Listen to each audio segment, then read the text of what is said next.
அனைவருக்கும் வணக்கம். மேஷராசி நண்பர்களுக்கு இனி வரக்கூடிய காலகட்டத்தில் என்ன மாதிரியான பலன்கள்லாம் கிடைக்க போகிறது அப்படிங்கிறத பார்க்கலாம். இந்த வீடியோவை பார்த்துட்டு இருக்கக்கூடிய நீங்கள் மேஷராசிக்காரர்கள் என்றால் மறக்காமல் உங்களுடைய கருத்துக்களை கமெண்ட் பாக்ஸில் பதிவிடுங்க. நீங்கள் இன்னும் நம்ம சேனலை சப்ஸ்கிரைப் பண்ணாமல் இருந்தால் சப்ஸ்கிரைப் பண்ணிக்கோங்க. கூடவே இருக்க பெல் ஐக்கானை மறக்காமல் கிளிக் பண்ணிடுங்க. வாங்க வீடியோக்குள்ளே போகலாம். இந்த ஜோதிடத்தில் 12 ராசிகளில் முதல் ராசி மேஷம் அப்படின்னு சொல்லலாம். இந்த ராசியினுடைய அதிபதியாக செவ்வாய் அங்காரகன் பார்க்கப்படுறாரு. செவ்வாய் கிரகம் ஆற்றல், தைரியம், செயல்திறன் மற்றும் முன்னோடி மனப்பான்மையை குறிக்கிறது அப்படின்னு ஜோதிட மரபு சொல்லுது. மேஷராசியில் பிறந்தவங்க பல நேரங்களில் உற்சாகமாகவும் செயல்பாட்டில் வேகமாகவும் இருப்பாங்க. மேஷராசிக்காரங்க அடிப்படை குணநலன்கள் எப்படி இருக்கும் அப்படின்னு பார்த்தீங்கன்னா, மேஷராசிக்காரங்களை பற்றி ஜோதிடத்தில் முதல்ல சொல்லப்படுவது அவர்களுடைய தைரியம்தான். மற்றவங்க தயங்கக்கூடிய இடத்துல கூட மேஷராசிக்காரங்க முயற்சி செய்து பார்க்கலாம் அப்படின்னு நினைப்பாங்க. புதிய விஷயங்களை கற்றுக்கொள்ளவும் புதிய முயற்சிகளை தொடங்கவும் இவர்களுக்கு ஆர்வம் அதிகரிக்கும் அப்படின்னு சொல்லலாம். பலரிடத்துல நன்மை பெறுவதற்கு ஏற்ற மனப்பான்மை அவர்கள்கிட்ட இருக்கும் அப்படின்னு சொல்லலாம். மேலும் மேஷராசிக்காரர்களுடைய குணம் எப்படி இருக்கும் அப்படின்னா, இந்த ராசியில் பிறந்தவங்க நேராக செல்லக்கூடிய எதையுமே நேராக சொல்லக்கூடிய ஒரு குணமாக இருப்பார்கள் அப்படின்னு சொல்லலாம். முக்கியமாக சிலர் அவர்களை மிகவும் உண்மையாக பாராட்டக்கூடியவர்களாக இருப்பாங்க. சிலர் அதே குணத்தை கடுமையாக எடுத்துக்கொள்ளவும் வாய்ப்பு இருக்குது. உண்மையை சொல்லும்போது அதை மென்மையாக சொல்லும் பழக்கம் வளர்த்துக்கொள்வது உறவுகளை வலுப்படுத்த உதவும். வேகமான முடிவுகள் இந்த மேஷராசிக்காரங்க கிட்ட இருக்கும். அதாவது மேஷராசிக்காரர்கள் பல நேரங்களில் விரைவாக முடிவெடுக்க விரும்புவாங்க. இந்த குணம் சில சூழ்நிலைகளை அவர்களுக்கு முன்னேற்றத்தை கொடுக்கலாம். சில நேரங்களில் அவசர முடிவுகள் சிக்கல்களையும் உருவாக்கலாம். எனவே முக்கியமான பணம், தொழில், முதலீடு போன்ற முடிவுகளில் சற்று நிதானமாக செயல்படுறது நல்லது. குடும்பத்தில் இவர்களுடைய பங்கு அப்படின்னு பார்த்தீங்கன்னா, குடும்பத்தில் மேஷராசிக்காரர்களுக்கு பெரும்பாலான விஷயங்கள் அப்படின்னு பார்த்தீங்கன்னா பொறுப்பை ஏற்றுக்கொள்வதற்கு தயங்க மாட்டாங்க. குடும்ப உறுப்பினர்களுக்கு உதவ வேண்டும் அப்படிங்கிற எண்ணம் அதிகமாக இருக்கும். சில நேரங்களில் அவர்களுக்கு எல்லாவற்றையும் தாங்களே செய்து முடிக்க வேண்டும் அப்படின்னு நினைப்பாங்க.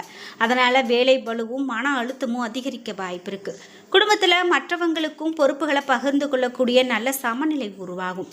மேஷராசிக்காரர்களுடைய நட்பு அப்படின்னு பார்த்தீங்கன்னா அதிகமாக மதிக்கக்கூடிய நட்பாக தான் இருக்கும். ஒரு முறை நம்பிக்கை வைத்துட்டாங்க அப்படின்னா அந்த நட்பை காப்பாற்ற அதிகமாக முயற்சி செய்வாங்க. ஆனால் நம்பிக்கைக்கு துரோகம் நடந்ததாக உணர்ந்தால் அந்த உறவிலிருந்து விலகவும் தயங்க மாட்டாங்க. இந்த ராசிக்காரர்களுக்கு அதிர்ஷ்டம் எப்படி இருக்கும் அப்படின்னு கேட்டிங்கன்னா, இந்த மேஷராசிக்காரர்களுக்கு அதிர்ஷ்டம் அதிகமாகவே இருக்குங்க. இந்த ஜோதிட மரபில் மேஷராசிக்காரர்கள் வாய்ப்பை தேடி செல்லக்கூடிய குணம் கொண்டவர்கள் அப்படின்னு சொல்லலாம். அதாவது அதிர்ஷ்டம் மட்டுமே அவர்களை முன்னேற்றாது.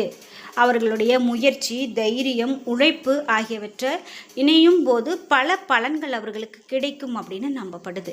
வாய்ப்பு வரும் வரை காத்திருப்பது என்பதற்காக பதிலாக வாய்ப்பு உருவாக்க முயற்சி செய்வது நல்லது. பணத்தை பற்றிய அணுகுமுறை இவர்கள்கிட்ட எப்படி இருக்கும் அப்படின்னா, சம்பாதிக்கக்கூடிய ஆர்வம் அதிகமாக கொண்டவர்களாக இருப்பாங்க. சில நேரங்களில் விருப்பமான விஷயங்களை உடனடியாக செலவு செய்யக்கூடிய பழக்கமும் இருக்கும். சேமிப்பு திட்டம், செலவு திட்டம், அவசர நிதி போன்றவற்றை உருவாக்கி கொள்வது எதிர்காலத்துக்கு உதவியாக இருக்கும். இவர்களுடைய பலம் என்னவாக இருக்கும் அப்படின்னு பார்த்தீங்கன்னா, மேஷராசிக்காரர்களுடைய முக்கியமான பலங்களாக சொல்லப்படுறது தைரியம், தலைமை திறன், வேகமாக செயல்படுவது, சவால்களை எதிர்கொள்ளக்கூடிய மனப்பான்மை, புதிய முயற்சிகளை ஏற்கக்கூடிய துணிவு, மற்றவர்களுக்கு ஊக்கமளிக்கக்கூடிய திறன். மேம்படுத்த வேண்டிய குணநலன்கள் என்ன அப்படின்னு பார்த்தீங்கன்னா, இவர்களுக்கு மேஷராசிக்காரர்களுக்கு அவசரமான முடிவுகளை தவிர்க்கணும். கோபம் வந்தால் உடனே பதிலளிக்காமல் சற்று யோசிக்கணும். மற்றவர்களுடைய கருத்துக்களையும் கேட்கக்கூடிய பழக்கம் வேண்டும். பொறுமையை வளர்த்து கொண்டால் பல உறவுகள் மேம்பட்டு வலுவாகும் அப்படின்னு சொல்லலாம். ஆன்மீக சிந்தனை அப்படின்னு பார்த்தீங்கன்னா, ஜோதிட மரபில் மேஷராசிக்காரர்கள் தைரியத்துடன் செயல்படுறவங்களாக இருப்பாங்க. மன அமைதியும் அதே அளவு முக்கியம். தினமும் சில நிமிடங்கள் அமைதியாக பிரார்த்தனை செய்வது, தியானம் செய்வது அல்லது இறைவன் நாமத்தை சொல்வது மன அமைதிக்கு உதவும். இது ஜோதிட பலனை மாற்றும் என்று உறுதியாக சொல்ல முடியாது. அது மட்டும் இல்லாமல் மேஷராசிக்காரர்களுக்கு இன்னும் என்னென்ன மாதிரியான பலன்கள்லாம் இருக்கும் அப்படின்னு பார்த்தீங்கன்னா, குறிப்பாக இந்த ராசிக்காரர்களுக்கு ஜோதிட மரபின்படி பார்த்தீங்க அவர்களுக்குனா பொறுப்பு கொடுத்தா அதை செய்து முடிக்க வேண்டும் அப்படிங்கிற எண்ணம் அதிகமாக இருக்கும். அதில் முக்கியமாக நிர்வாகத்துறை, காவல்துறை, பாதுகாப்புத்துறை, பொறியியல், கட்டுமானம், விளையாட்டு, விற்பனை மற்றும் மார்க்கெட்டிங், தொழில் முனைவு போன்ற துறைகளில் பலர் சிறந்து விளங்கக்கூடியதை பார்க்க முடியுது. சில நேரங்களில் மேலதிகாரிகளோடு கருத்து வேறுபாடு இவர்களுக்கு வரலாம். அதே போல் பெரும்பாலும் அவர்களுடைய நேர்மறையான பேச்சு காரணமாக இருக்கலாம். பொறுமையாக பேசுகிறது, குழுவாக செயல்படுறது, உங்களுடைய திறமையை செயலால் நிரூபிக்கிறதுக்கு நீங்கள் முயற்சி செய்யணும். பதவி உயர்வு கிடைக்குமா அப்படின்னு பார்த்தீங்கன்னா, உங்களுக்கு ஜோதிட மரபின்படி உழைப்பை தொடர்ந்து செய்து வர்றவங்களுக்கு நல்ல வாய்ப்புகள் உருவாகலாம் அப்படின்னு சொல்லப்படுது. பதவி உயர்வு என்பது கிரக நிலைகள் மட்டுமல்ல, உங்களுடைய திறமை, அனுபவம், நிறுவனத்தினுடைய நிலை போன்ற பல காரணிகளை சார்ந்தது. வியாபாரம் செய்கிறவங்களுக்கு, மேஷராசிக்காரர்களுக்கு ஆர்வம் அதிகமாக இருக்கலாம். அவர்கள் புதிய யோசனைகளை முயற்சி செய்ய தயங்க மாட்டாங்க. முக்கியமான விஷயம் என்ன அப்படின்னு பார்த்தீங்கன்னா, புதிய முதலீடு அல்லது புதிய கூட்டாண்மை செய்யக்கூடிய முன்பு முழுமையாக ஆய்வு செய்கிறது. ஒப்பந்தங்களை படிக்காமல் கையெழுத்து போடக்கூடாது. கணக்குகளை ஒழுங்காக வைத்திருக்க வேண்டும். பணம் சம்பாதிக்கக்கூடிய திறன் மேஷராசிக்காரர்களுக்கு கண்டிப்பாக இருக்கலாம். ஒரு ஜோதிடத்தில் இதுதான் கூறப்படுது. பணம் வந்தால் செலவு வருது அப்படின்னு சொல்லுவாங்க. அது இவர்களுக்கு நிறையவே நடக்கும். மாதாந்திர சேமிப்பு, தேவையற்ற செலவுகளை குறைத்தல், அவசர நிதி உருவாக்குதல், இதெல்லாம் இருக்கும். அதே போல் புதிய முதலீடுகள் செய்யலாமா அப்படின்னு கேட்டிங்கன்னா, நிதி ஆலோசகரிடம் ஆலோசனை பெறுவது, அபாயங்களை புரிந்து கொள்வது, உணர்ச்சி வசப்பட்டு முதலீடு செய்வது இந்த ராசிக்காரர்களுக்கு பொருந்தும் அப்படின்னு சொல்லலாம். திருமண வாழ்க்கை எப்படி இருக்கும் அப்படின்னு கேட்டிங்கன்னா, சில நேரங்களில் கோபம் அல்லது பிடிவாதம் உறவில் சிக்கலை உருவாக்கும். ஒருவரை ஒருவர் மதிக்க வேண்டும். மனதில் இருப்பதை அமைதியாக பகிர வேண்டும். விட்டு கொடுத்து போகக்கூடிய மனப்பான்மையை வளர்க்க வேண்டும்.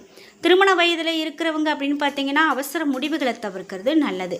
வாழ்க்கை துணையை தேர்வு செய்யும் போது குணநலன், பொறுப்புணர்வு, பரஸ்பர மரியாதை, வாழ்க்கையின் நோக்கம் இவற்றுக்கு முன்னுரிமை கொடுப்பது. அதே போல் பலர் ஜோதிட பலனில் முதல்ல கேட்கும் விஷயமும் இதுதான். குழந்தை பாக்கியம் என்பது ஒருவருடைய முழு ஜாதகத்தையும், உடல் நலத்தையும், மருத்துவ காரணிகளையும் பொறுத்து விஷயம். ராசியை மட்டும் வைத்து உறுதியான முடிவு சொல்ல முடியாது. ஆனால் ஜோதிட மரபில் குடும்ப விவகாரம் குறித்து நம்பிக்கையோடு நம்ம முயற்சி செய்தால் பொதுவாக எல்லாமே சிறப்பாக நடக்கும். மருத்துவ ஆலோசனைகளும் ஆரோக்கியமான வாழ்க்கை முறையும் அதே அளவு முக்கியம் அப்படின்னு சொல்லலாம். மேசராசிக்காரர்களுக்கு தங்களுடைய குழந்தை உயர வேண்டும் அப்படிங்கிற ஆசை கொண்டவங்களாக இருப்பாங்க. ஆனால் சில நேரங்களில் அதிக எதிர்பார்ப்பும் குழந்தைகளுக்கு அழுத்தமாக மாறலாம். அவர்களுடைய திறமையை புரிந்து கொண்டு ஊக்குவிப்பதே சிறந்த பெற்றோருடைய அணுகுமுறை. உறவினர்களுடைய உறவு இவர்களுக்கு எப்படி இருக்கும் அப்படின்னு பார்த்தீங்கன்னா, இந்த ராசிக்காரர்கள் உதவி செய்யும் மனப்பான்மை கொண்டவர்களாக இருக்கலாம். ஆனால் அனைவரையும் திருப்திப்படுத்த முயற்சிப்பதை விட தேவையான இடத்தில் எல்லைகளை அமைத்து கொள்வதும் முக்கியம். பணம் மற்றும் குடும்ப சமநிலை அப்படின்னு பார்த்தீங்கன்னா, வாழ்க்கையில் பணம் முக்கியம். ஆனால் அதை விட முக்கியமானது ஆரோக்கியம், குடும்ப ஒற்றுமை, மன அமைதி. இந்த மூன்றும் இருந்தால் வாழ்க்கை முழுமையாக அமையும் அப்படிங்கிறத மேஷராசிக்காரர்கள் கண்டிப்பாக முழுமையாக உணர்ந்தவர்களாக இருக்கணும் அப்படின்னு தான் சொல்லணும். இது மட்டும் இல்லாமல் இந்த ராசிக்காரர்களுக்கு முருகப்பெருமானுடைய வழிபாடு மேற்கொள்வது ரொம்ப நல்லது.